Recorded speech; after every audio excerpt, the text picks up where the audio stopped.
good. Okay, so the next step will be having a view that the total object is the design of the non-traditional small talk. Okay, so well, that's what it is, a non-traditional small talk. So the first question that you're probably going to ask is, well, what is MIST? Okay, so first we're going to do the very brief edition of what it is and then move on to more detail.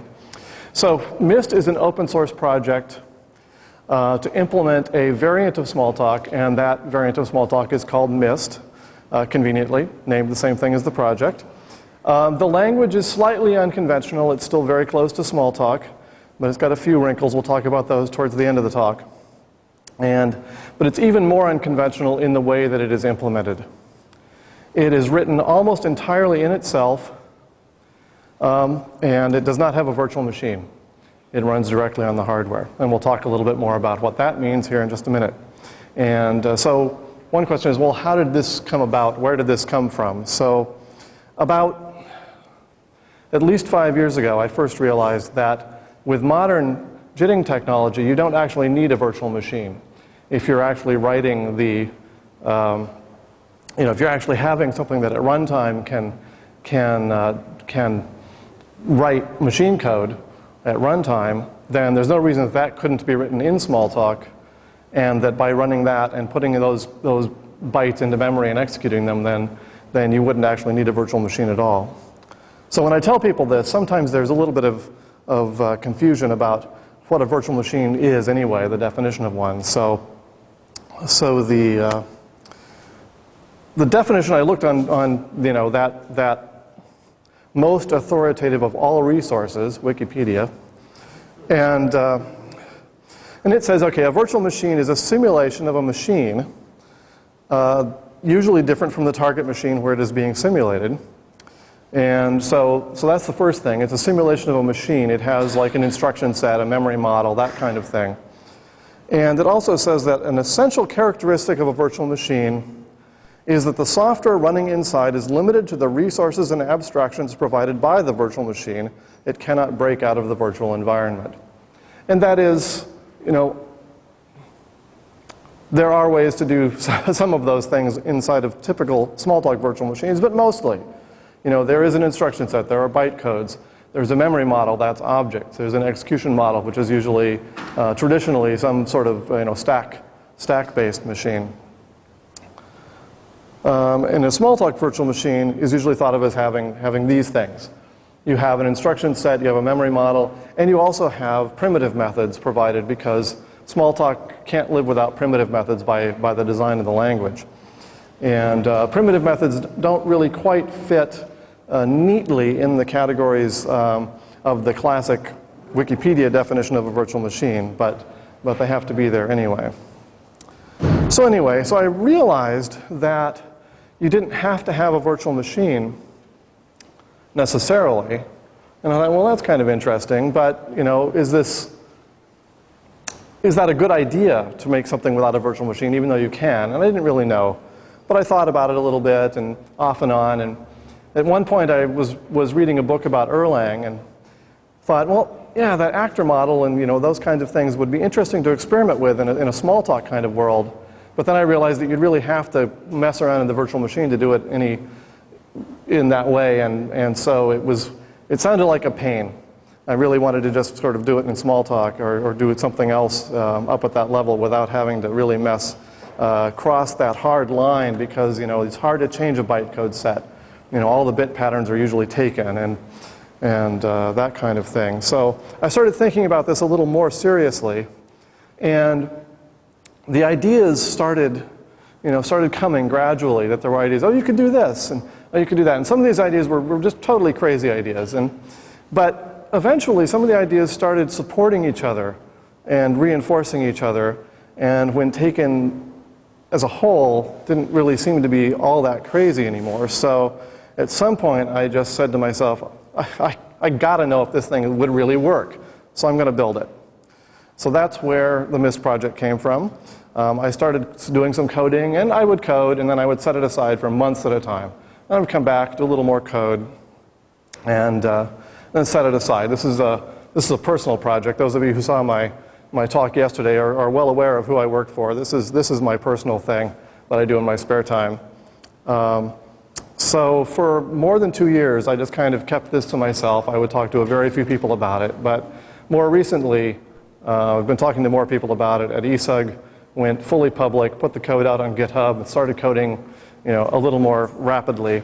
And at this point, really want to move forward with it. So where is the project right now? This is the overview part of that. We'll have more later after you learn more about the design of the project. It's MIT licensed. Its status is not very far along. Total over the last couple of years, I've probably done what would be just a few weeks worth of work if I were doing it full time. So this talk is not about what has been done. This talk is about what we plan to do, sort of what the design is. And why talk about that? Well, I just wanted to share it with you guys because, I want feedback. I want people to tell me, that idea really is crazy, you shouldn't do that. But hopefully you will also tell me, you should do this instead. And I can gather more ideas that way. Also, there's a possibility that somebody might be inspired by this design to go off and do something on their own. They may be inspired to do something that's completely the opposite of this. I wouldn't be surprised. But, getting these ideas out there is a good idea. So, if you're going to help me out, either be inspired or help to inspire me, you're going to need to know what this project is actually about. So now we come back to what it is, the detailed edition. So, I tried to analyze what it was about this project that mattered to me. So I came up with a set of values for the project. So we have self-sufficiency, simplicity, consistency, and speed. We're going to talk about each one of those in turn. So self-sufficiency, this is the part where there's no virtual machine, written as much as possible in itself, depending on as few external things as possible. And there is no C in it. You may have seen this crazy thing that management consultants like to say to get people to work together. Well, this project says there is no C in Smalltalk.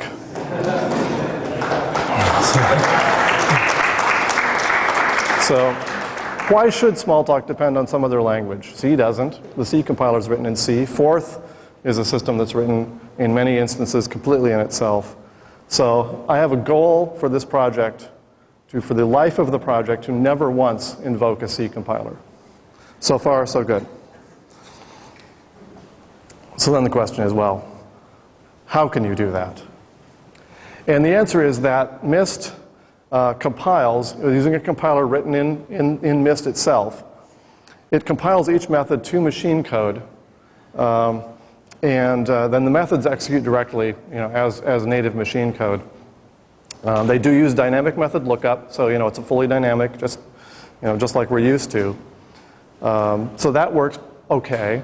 Now you do need primitives, like I was saying, because in Smalltalk you can't actually do anything in Smalltalk with the syntax other than just you can send messages, you can return from methods, you can assign to variables. That's really all the syntax allows you to do. If you want to add two numbers together in Smalltalk, you can't. You have to send a message that says, please add these numbers together, but you cannot actually implement the adding of two numbers together in Smalltalk. So by design of the language, you have to have a primitive. So we do have primitives in MIST, and there will be a pretty small number of primitives, and they're pretty low level. And they're actually, the way you write these primitives, if you don't have another language to work in, is that the MIST compiler compiles through an intermediate format called FOG. And so MIST compiles to FOG, FOG compiles to machine code. FOG is actually more expressive than MIST is because it can do more than send messages and assign variables and return. It can actually do all of those operations that the machine can do. It can call the operating system, it can add numbers together, that sort of thing. So the way that you actually write a primitive in MIST is you write a MIST program that assembles by hand, essentially, a set of FOG nodes and then you let the back end of the compiler compile those nodes to machine language, and then you can get something that is a primitive. I don't intend that to be used. I intentionally did not make that an incredibly easy process. We could probably come up with a syntax for fog and make it its own language, but the point is it's a bridge. You use it when you have to do something you could not do any other way. We don't want to use it any more than we have to. And when you're done with this, what you end up with on your disk is you end up with an executable image. The image file is an ELF executable that the operating system kernel will load and run directly. And it contains all of the objects. The objects include the compiled methods. The compiled methods contain the machine code. So all you need is the image to be able to run. It's targeted towards x86 64 on Linux, and it is intended to eventually become cross-platform. It could be, if I wanted to run on my phone, I would need it to compile it for ARM or something like that. But and the way you would do this would be essentially to do a save image as, and it would write out, the Mach-O file for your Macintosh, or it would write out, or it would cross-compile, every one of the methods to a different processor architecture and write out an image with that format. So we do want to minimize the dependencies in order to be self-sufficient. The core functionality, the base of the system that runs the base, the core class library that will run the code. Currently, it depends only on the Linux kernel. In what is running right now, which is, well, you'll see what that is. It's not much, but there is some stuff running right now. It depends only on the Linux kernel. We don't load libc, for instance, into the address space at all. We make kernel calls directly. And it makes the executables very small so far. It takes very little memory at the moment. That's because there's not much happening.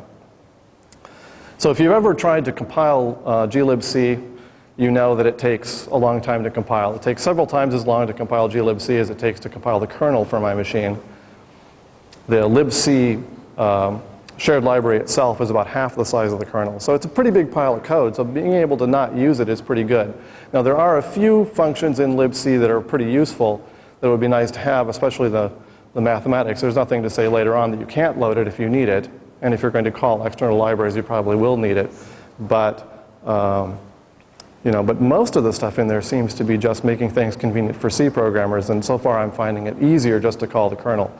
Because, like you make a system call through libc, then you have to know where errno is and find that through some kind of C linking mechanism that I don't understand. And whereas if you call the kernel, it's just like, oh, return code's right there in this register. So it's much easier. So we do depend on the kernel, although if the Squeak Nose people decide that they want to use this later on, then it may become an operating system kernel. You never know.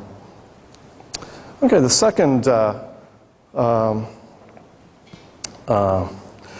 we do want to maximize interoperability, however. So we do want to be able to call out to other libraries and to have other libraries call in. One of the goals is to be able to make shared libraries that will run MIST code that are callable easily from programs written in C, Python, blah blah blah. The standard kind of entry points sort of thing. And because of that, we're making everything ABI compliant. We're making it compliant with the application binary interface, so that as far as registers for calling conventions and that kind of thing, so that we can actually be more easily compatible with those other libraries. So depend on very few things, interoperate with everything. That's kind of the general philosophy. So the next value is simplicity. Simplicity is, well, it's something that people usually say they're going for, and often they actually are. Makes things easier to understand, easier to manipulate, fewer opportunities for error, usually quicker to implement. Occasionally, it's even faster at runtime because smaller code can be faster code. You have to be smart about that. It doesn't always work that way. But finding the simple way to do things can be really, really difficult. it can be really hard to find the correct, simple way to do things. And that's why we study computer science, is that a lot of smart people over the last 70 years have found simple ways to do things that seemed really, really difficult to the people that came before them.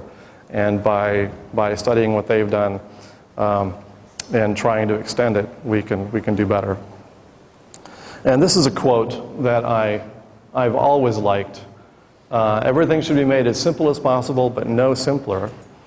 This quote is often attributed to Albert Einstein. Albert Einstein did say something very much like this, but somewhat ironically, he said it in a more complicated way.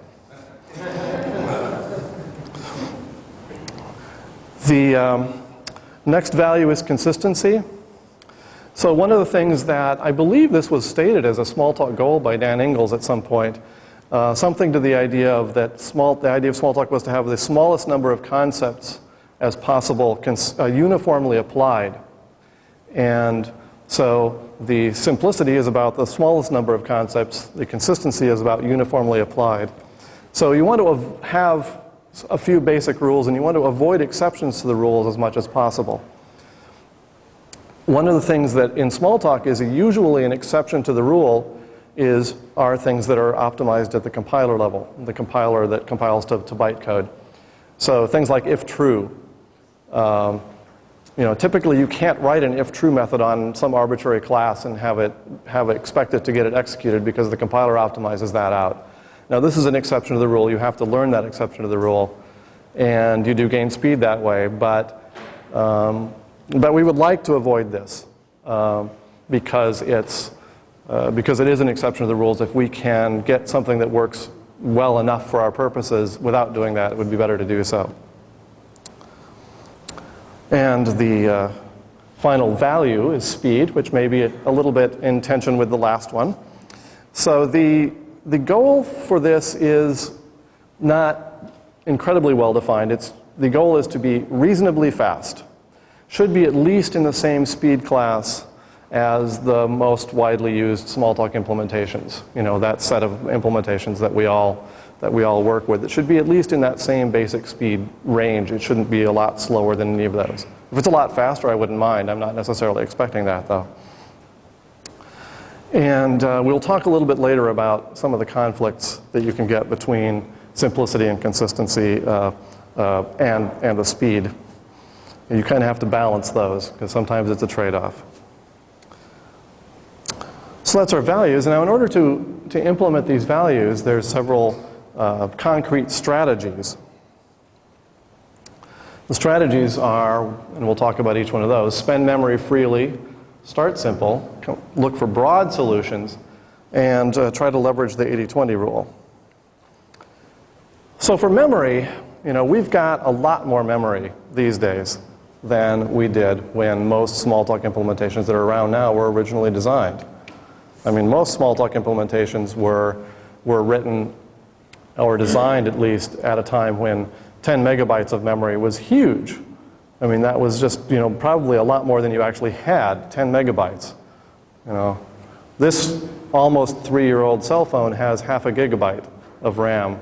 And I was told last night that the latest in this particular series that you can get today has 2 gigabytes of RAM in it.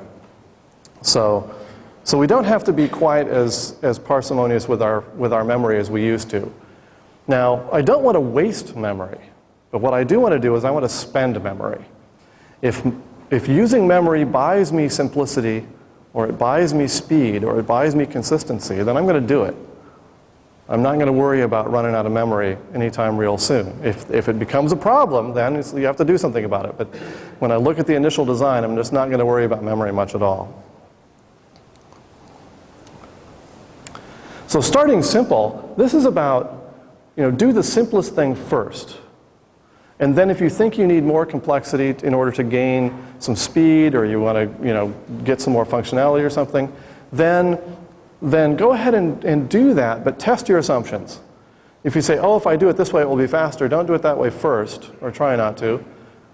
Do it the simple way first, and then if you can, take this more complicated thing and cobble up, what it would result in, and then test the speed of that, and you can kind of get an idea of, what kind of speed gain you might get if you're spending complexity to get speed. And then you can kind of say, well, that's a really big speed gain, and it's not that much complexity, I don't think, so I'm going to go ahead and implement it, and then you'll find out. You test your assumptions, because with performance especially, you never know until you test. Performance is just really hard to predict on modern processors. Now, going for a broad solution, when you're presented with a problem, the easy thing to do is say, oh, I know how to solve that problem. But it's better if you can think of a way without a lot of additional complexity beyond solving just the one problem, to solve the entire class of problems that that problem belongs to with one solution. It's better to do that. So I'm trying to do that wherever possible. I'm sure I'm not thinking of the good ones all the time, but try to get that class of problem solution. And this one's kind of related. Go for the 80-20 rule. So, the 80-20 rule is not really a rule, of course. There's no guaranteeing this, but a lot of time there is, sort of the I can get 80% of the benefit for 20% of the effort, or at least I can give, I can choose the things that give the most benefit for the least effort first. People ask me things like, well, why don't you just use LLVM? And it's like, well, LLVM's this big complicated pile of code, and it probably will do a better job than anything that MIST will ever come up with. But MIST will always remain much, much smaller, at least I hope it will, remain much, much smaller than LLVM. So what I want to do is I want to have 20% of the code of LLVM and get 80% of the benefit if I can do that. Okay, so now let's get to the center part of the sandwich that is this talk, the examples. So memory management. This is how you allocate objects, how you garbage collect objects. This is an example of simplicity, and also an example of how you implement a function that is traditionally done within a virtual machine in the language itself. So in MIST, there's some of the things that are different from most implementations is that once allocated, objects never move in memory. They retain a fixed address. The only exception is if you actually save an image and then reload from the new image. When the image is written out, the address is going to be different when it's written out. But there's no compaction. And this simplifies things in a number of ways. There's one, first of all, you don't have to write a compactor. Secondly, you don't have to write a compactor that is actually compacting the things that the compactor is written in. That could get complicated. And yes, we have an experience report here. And also, the native code of each compiled method is in an object. It's not in a separate space. It's just sitting there in a byte object somewhere. And if the objects don't move, you can allow the inline caches and other direct references from one method's machine code to another method's machine code, and you can allow that to happen without any worries about the fact that it's going to move. So it's pretty nice. But the reason that most Smalltalks compact is because memory fragments if you don't do that. And so the way we avoid memory fragmentation is we do exponential allocation. And what do I mean by exponential allocation? There's only 8 sizes of object in normal space. We have objects that are 64 bytes, 128 bytes, 256, 512, 1024, 2048, 4986, and 8192. So every size of object is twice as big as the last, which means that almost all objects will have some extra space at the end, but less than half of the object. This is one of the examples of spending memory in order to get some simplicity. I don't have to compact. And any object that's bigger than 8192 is going to be a multiple of a page size in the operating system, a 4K page. So, and those objects will not live in normal object space. They will be M-mapped directly from the kernel, and then when they're garbage collected, they will be M-unmapped directly from the kernel. The number of objects bigger than 8K is probably pretty small in most instances.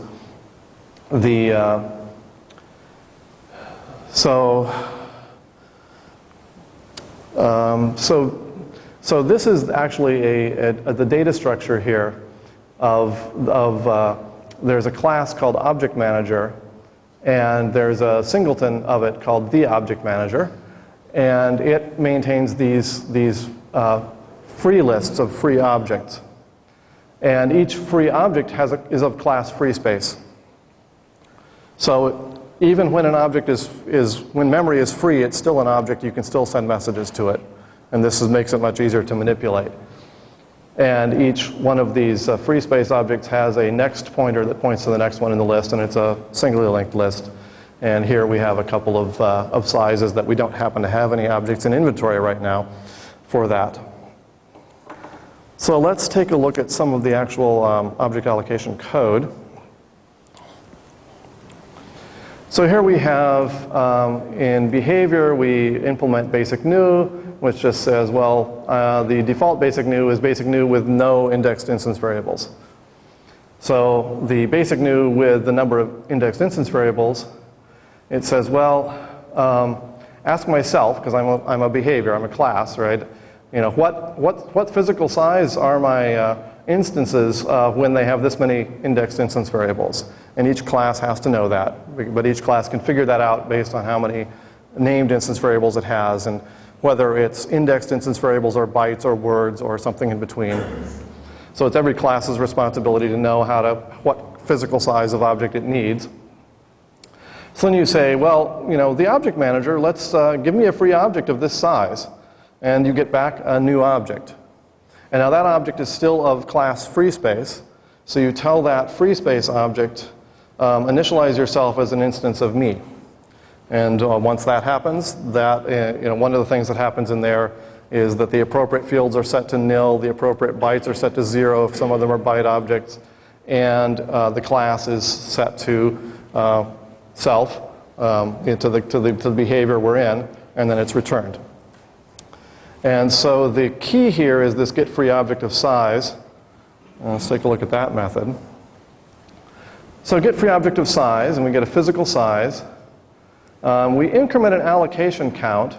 We keep track of how many objects have been allocated, because when you go to get a free object and there isn't one, you have two choices. You can either run garbage collection, or you can ask the operating system for more memory, or you can die in error. But we will ignore that option for right now. So you can, if you've allocated the allocation count is how many you've allocated since the last garbage collect. And that's a very simple heuristic that if you've allocated enough times since the last garbage collect, well, we'll try a garbage collect before we ask for memory from the operating system. If we garbage collected very recently and we're out of free objects, then we're probably growing, and we will just ask for more memory from the operating system. So we say we get the free heads, which is it's logically a dictionary. We say free heads at the physical size, right. So that gives us, one of these. Whoops, I went one too far. And that gives us one of these guys, and one of these pointers here. Or the free size is bigger than 8192. So one more. Okay. And so we can say, well, at physical size, if absent, then we say, well, allocate large object of size, physical size. And that just goes off and does an mmap of that particular object and initializes that as a free space object and then returns it. But if we did find the free heads, then what we get is the first thing on that linked list. Now, if the free object is equal to a unique token, which we have in the variable empty queue, that's what's at the end of every one of those chains. So that means that there were no free objects of the size we want. So if that's true, then we say, well, I need to allocate an object of size, physical size. And this one, I don't have the source code for this one in the talk, but basically what it has to do is it goes to the next bigger queue and says, you have one, and if you do, I will take it and I will split it in two and I will put them both on my queue. And that process is recursive and goes all the way up. And if you get to the end and there are none, then it has to go and get another chunk of object memory from the operating system.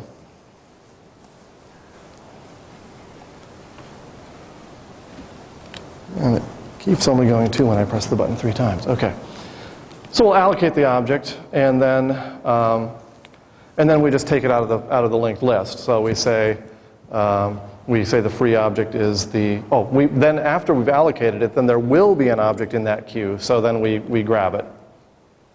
There will be at least 2 objects in that queue because we will split a bigger one down unless it's the maximum size one.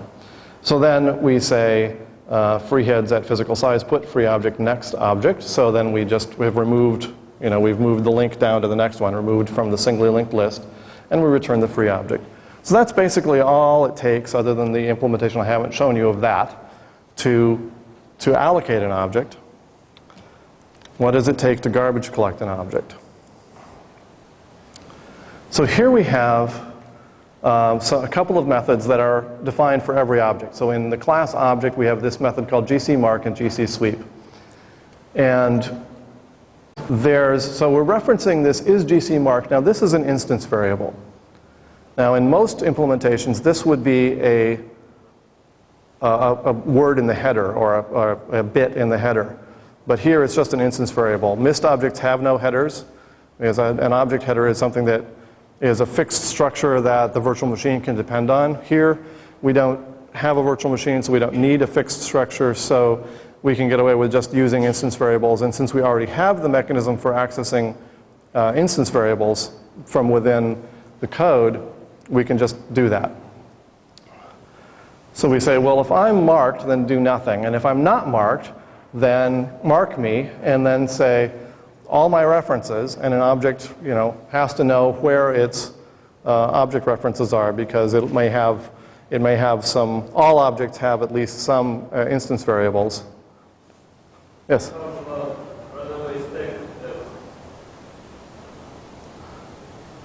When you do depth store, using the reference for basically you have very long stack. Yes. And you can run without memory. But only by the depth of the. Yeah, the stack could get as deep as the object hierarchy. It's true. And yes, a slightly more complicated algorithm could do this, but I'm starting simple. So every object needs to know where its object references are, which is usually at the beginning, where there's some named instance variables like class and is GC marked. And then beyond that, there may be more object references, or there may be just bytes. So it says, well, all my references do each, and send mark to each one of those. So that does the mark step. Then once you've got everything that is reachable marked, then the object space objects, which know the address of the beginnings of every object space, they go through the object space, asking each object, telling each object to GC sweep, and then telling each, and then asking the object for its physical size, and then moving that many bytes ahead, and then asking the next object to GC sweep. So all objects in the memory space get sent GC sweep. So if we're marked, then we're a live object, and we just set marked to false. If we're not marked, that means we're garbage at this point. And so we grab the physical size. We set our class to free space with a simple assignment, in this case, since class is also an instance variable. And we ask the object manager to add me to the free list for my physical size.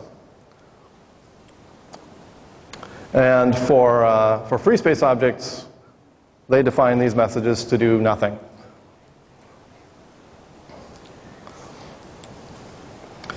So then we just, we add newly found garbage objects to the beginnings of these lists, depending on their size.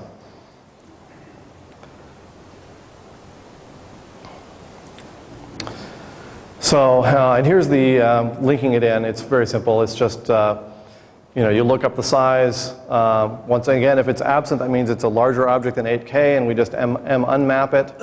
Otherwise, we link it in. We say, get the next object to be the head of the queue and then put it there.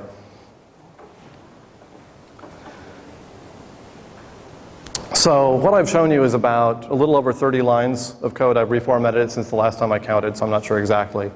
And it's a fair fraction of how much you have to do garbage collection and memory allocation. It might be 100, 200 lines, somewhere in there for everything involved in that. And as Igor points out, there are ways to make it better and more robust with a little more complexity.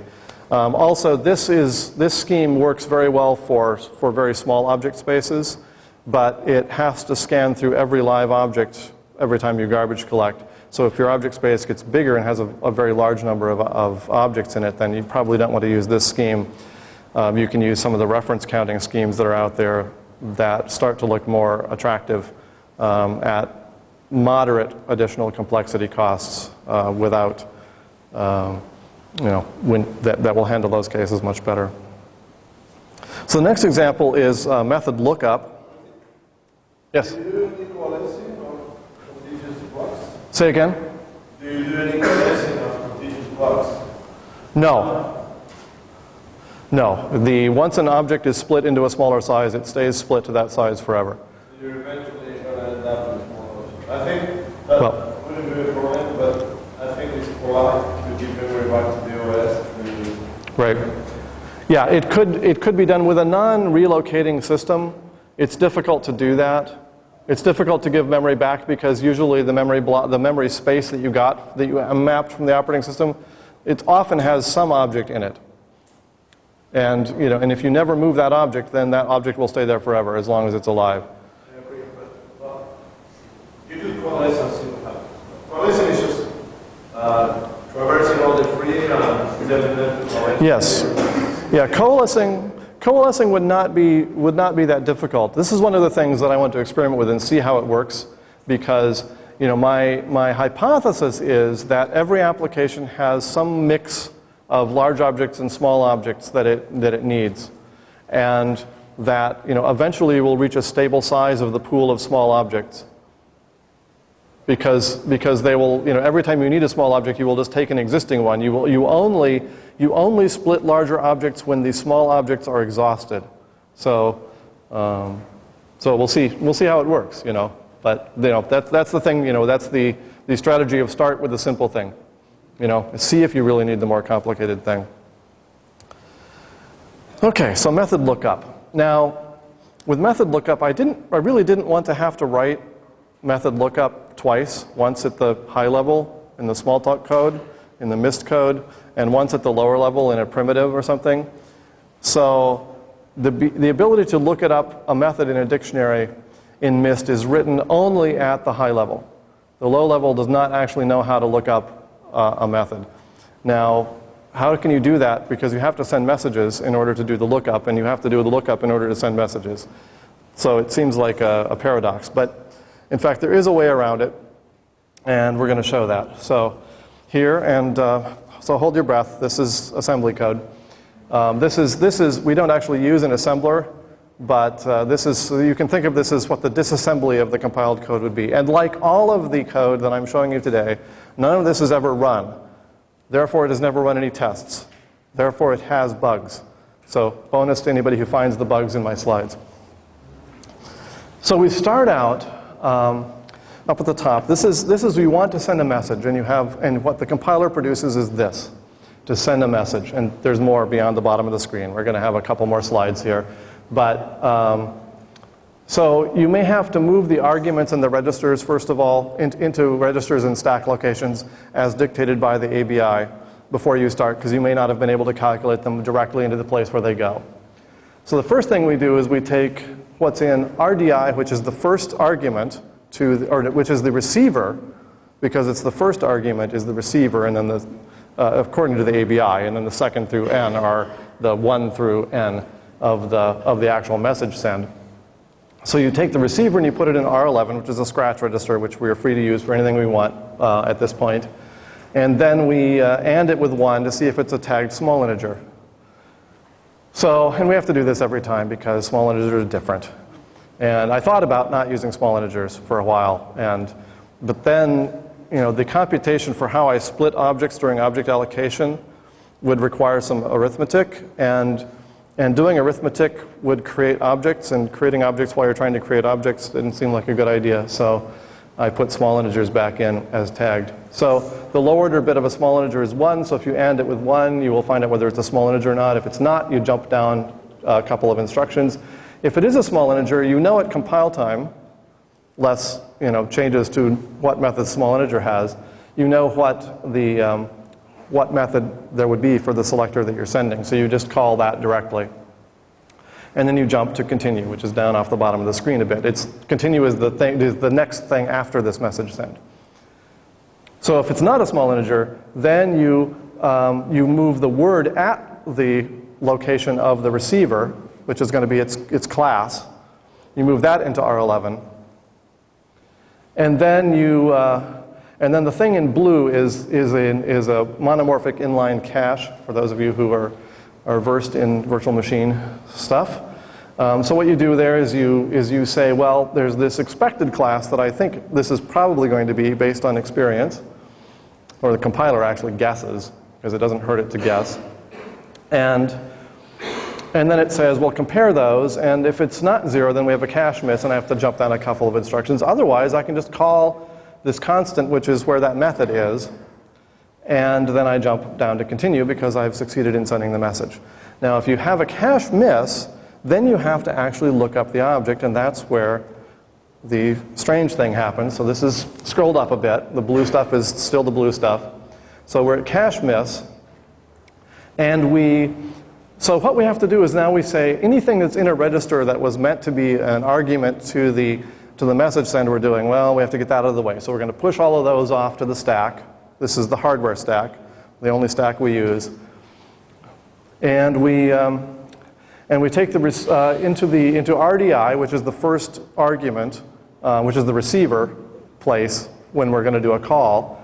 We take the method dictionary. So we're going to send a message to the method dictionary to do a lookup. So we know the address of the method dictionary for this selector. And in MIST, okay, so method lookup, you have two keys, right? You have the class of the receiver, and you have the selector. So between those two keys, you come up with one unique method that you need to execute.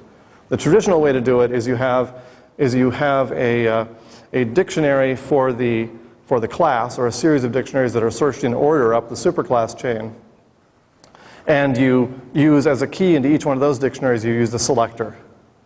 So you can do it in the other order and you get the same result, and MIST does. So there's a dictionary per selector, and the key in that dictionary is the class. So what we're doing is we're going to send a message to the selector-specific method dictionary and put that in RDI, and RSI is going to be the second argument, and that actually is the address of that constant in the first line, where that constant is in the machine code. And we'll talk in a bit about why we're doing that. And then we double it and we add 1. That converts it into a small integer. So now we have the small integer address of that address up there. And now we call this constant thing that is method dictionary cache miss at with the actual behavior, and that is and that's known at compile time, has to be, and that runs through the code to do a lookup of the method and returns with RAX containing the address of the method that we want.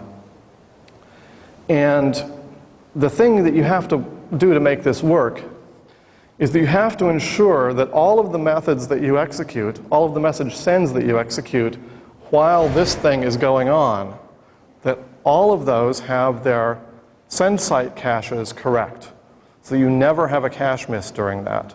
So you have to be a little bit careful coding that. The compiler has to actually guess correctly there, or you have to ensure that it is correct. Richie?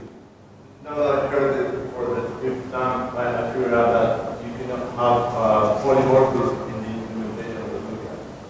Polymorphism in the? Because if there were any polymorphism in the objects used, then you wouldn't have a caching it. Yes. That is, yeah, for lookup, yes. For method lookup, right. You can't have any polymorphism in that small bit of code. That is correct. That is correct. So, so once we've done that, I will scroll up just a little more. And so once we've got that now, we have in RAX, we have the address of the method. And we also, because in this cache miss method also goes up, I'm going to scroll it back down just a little bit. It also goes and it patches those two constants in the blue in the machine code, so that the next time we come through, it will assume the thing that we actually found this time. But then we have the address of our method here, so then we take all those arguments that we pushed off to the stack to get them out of the way before we look things up in the method dictionary, and then now that's what we have in RAX is the address of the method object, and there's instance variables at the first, and then there's bytes of the machine code. So, and that's a fixed number for every compiled method. So we add that fixed number to the offset, and then we call indirect through that register. And we have now successfully sent a message, and we can go on and continue. Okay, so we can get away from machine code for a little while now. Loops and conditionals. How many people have looked at the implementation of if true and if false in Smalltalk? Okay, there's quite a few of you who have not. And this is one of the things I thought was really neat about Smalltalk when I started. And this is the reason why there are different classes, why true and false are different classes, most likely, is that you have the implementation in class true, of which true is the sole instance of if true, a block, you evaluate the block because you are true. And in the false class, if true a block, you ignore and return nil because you're not true. And you don't actually need a way to branch between two things if you do it this way. Igor.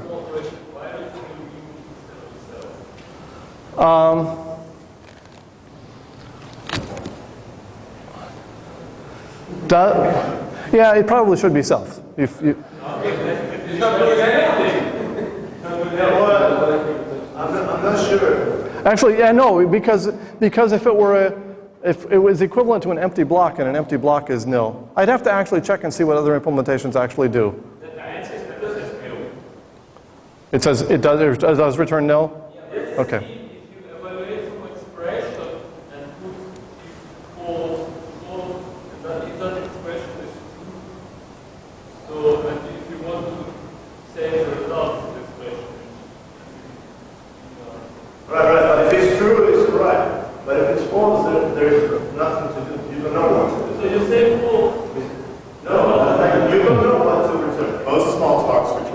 Yeah. Okay. I didn't actually check before I wrote this slide, but I thought that most Smalltalks return nil. So I mean, I did it for convention.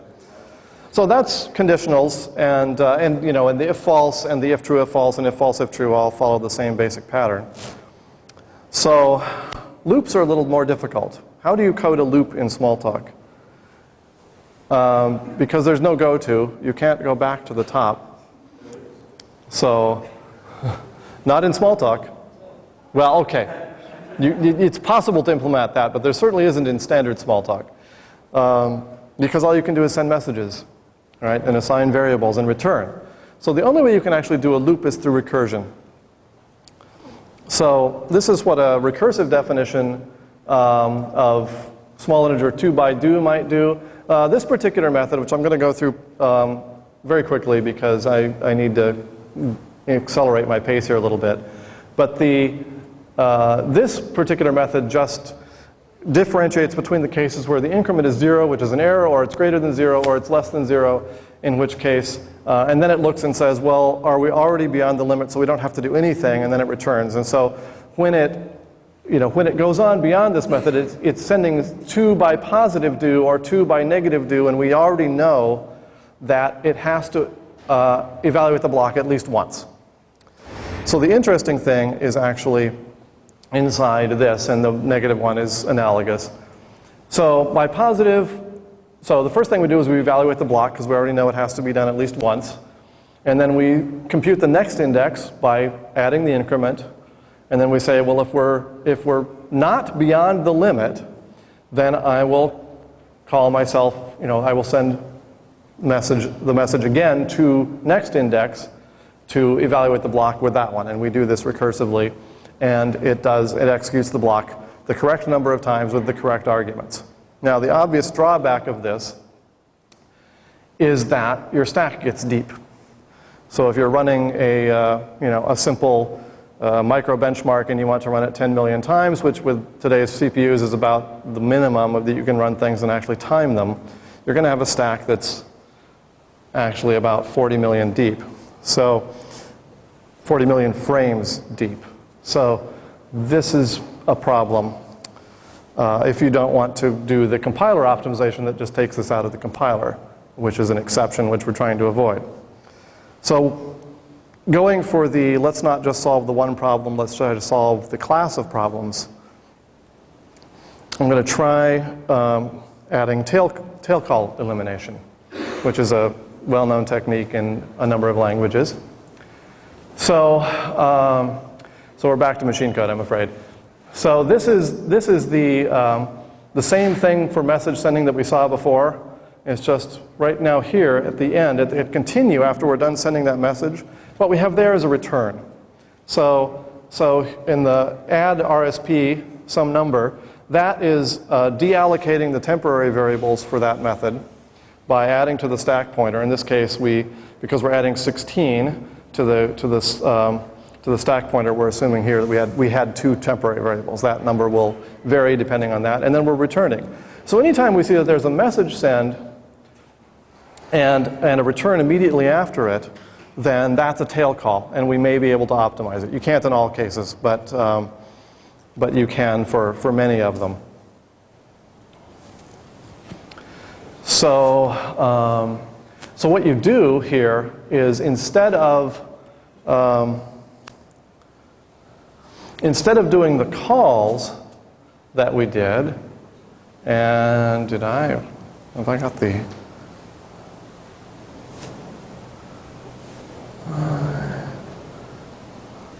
I seem to, yeah, okay.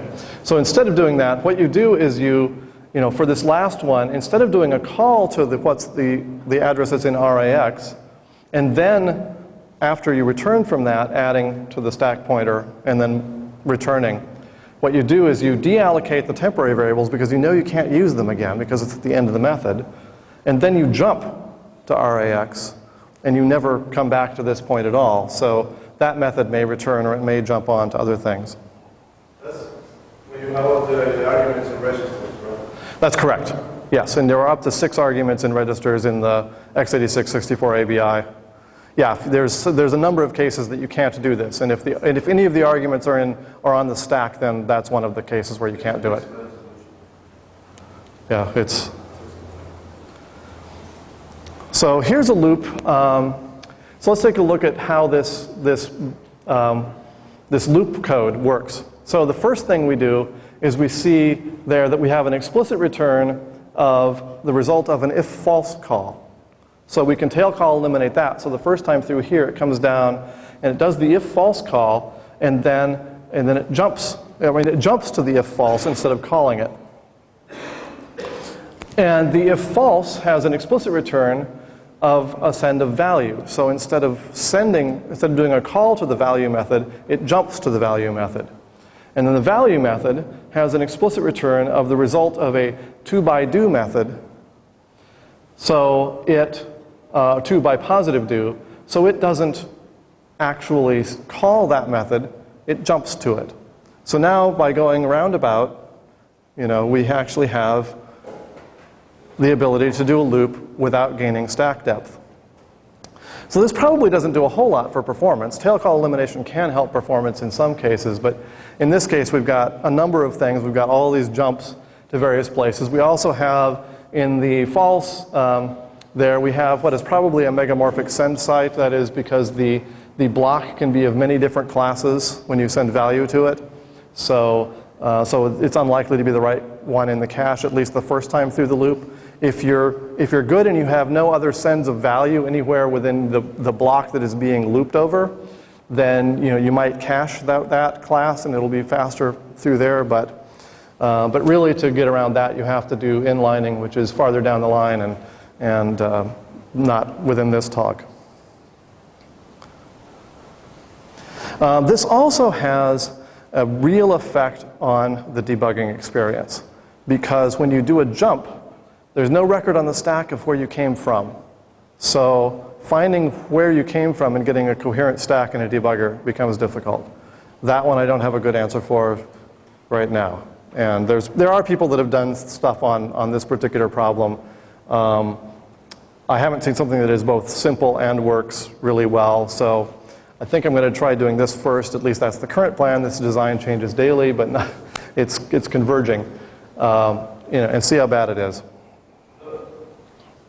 You can always reconstruct the chain because it's going to always be 10 chains until you have a return stack. Yes, but if you put a breakpoint in the middle of one of these methods, you don't know who sent it immediately. But you could reconstruct it because you're going to have the caller, which is not going to be the real caller. But then between that caller and the side, it's right. only going to be tail cells. Yeah, and they're probably going to be in the monomorphic send site cache.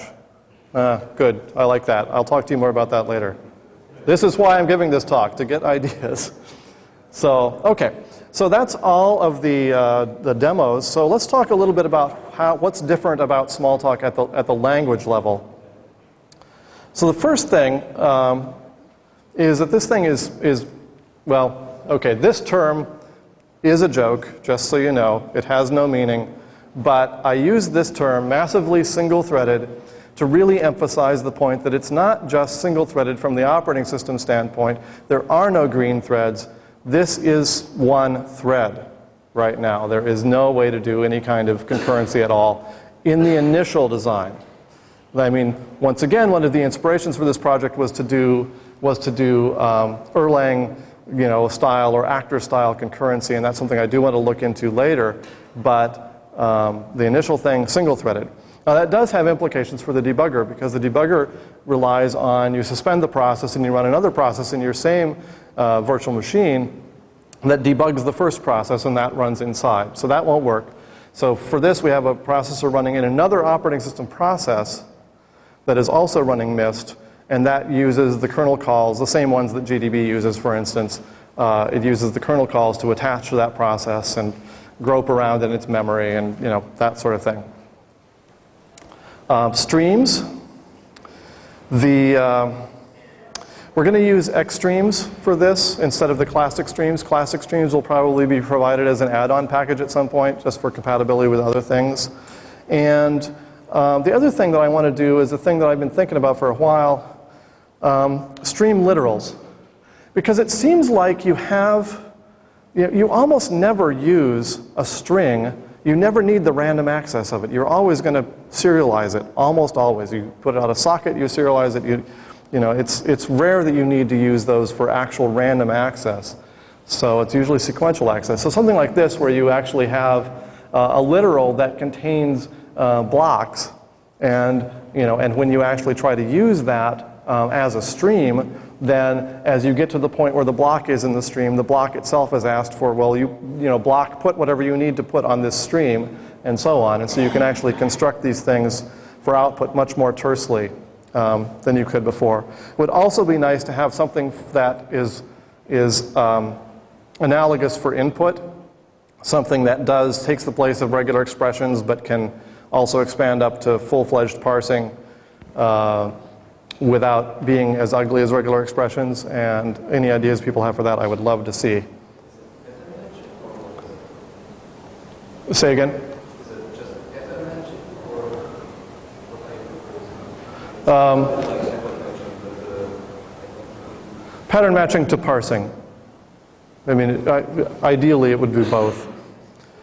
So I am very, very short on time here, so I will talk about this really quickly.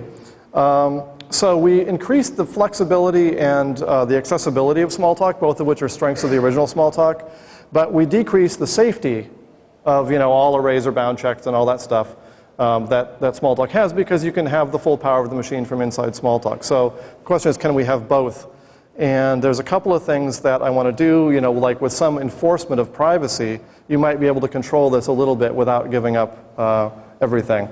So one thing is we are going to base a lot of things on traits, and traits can have instance variables in MIST. And for instance, this is a trait. The name is identity hash. The instance variable is identity hash. And there's a method that says, well, if the identity hash is nil, then set it to some random number. Otherwise, just return it. And the key thing for being able to compose traits that have state is that you have to make or at least MIST does make, the instance variables declared by a trait private to that trait. And so no method outside of that trait can actually access that instance variable. And the trait can access no instance variables except the ones that it defines.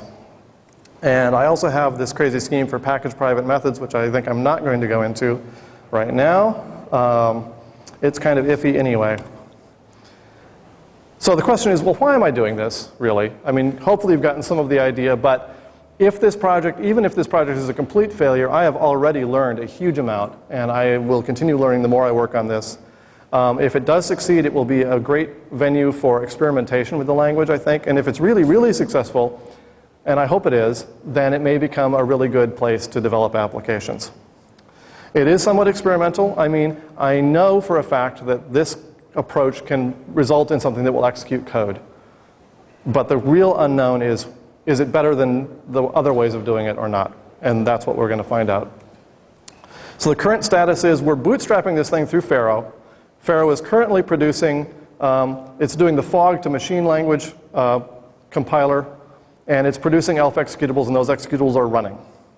And we're about to implement objects and message sends for the first time. I had to set that aside a couple weeks ago so I could work on this talk. And that is it. Thank you.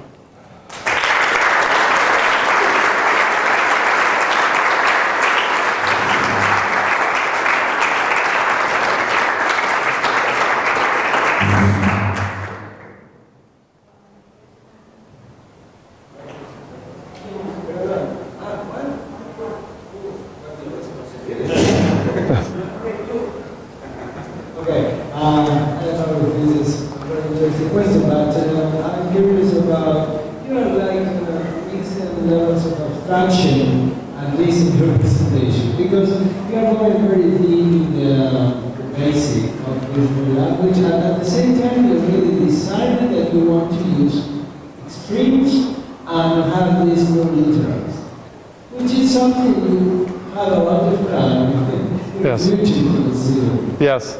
So, right. Is there any reason to have these two layers of your approach?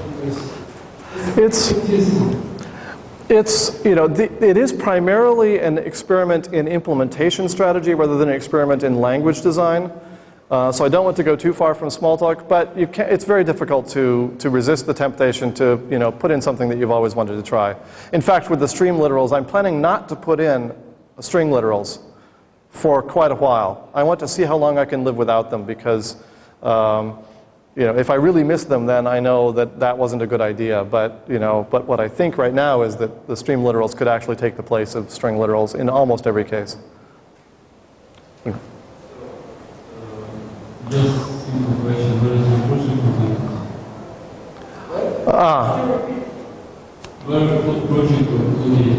located? Yes.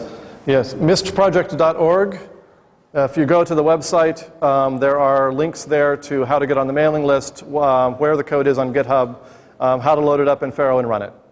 So please get on the mailing list, mail me, get on the list, let's talk about it. Get me afterwards. Thank you.